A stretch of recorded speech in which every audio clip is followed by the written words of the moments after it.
Is there any intersection between, and this might sound a bit weird, but between what happened to Charlie Kirk and the whole experience with COVID? I've read that he kind of wasn't a fan of the vaccines, but Mhm. is there any sort of inevitable outcome from what happened then to what's just happened here, or the way that people are at each other, like they You mean, did Big Pharma take him out, or is the craziness similar? is the craziness is it built on that craziness?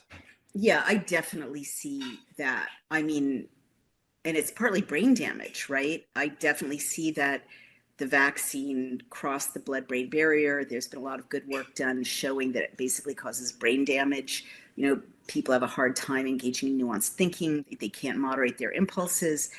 And then you have all this propaganda bombarding them.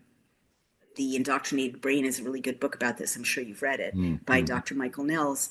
And then you just get this channel switched, which is so terrifying, of people from all walks of life saying the same horrible sound bites, like, I don't have any empathy, you know, his kids are better off without such a sexist transphobe as a father.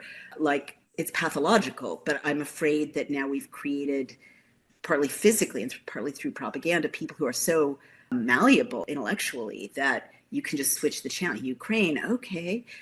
Charlie Kirk, Yeah. okay. Kill every conservative fascist, okay.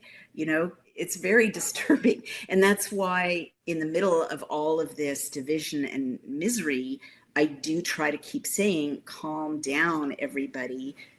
Calm down left, calm down right. If we don't calm down and try to go back, even with those of us who are impaired cognitively, to civil society and to, like, finding treatments and healing the inflammation, which also makes people crazy, right? And, Mm. you know, doing detoxifications and talking to each other, getting used to talking to each other, not getting all of our reality from social media. Our countries are going to completely splinter, and there's going to be civil war, like, everywhere. And that's clearly what the globalists are ratcheting up for. It's just time for civil war now.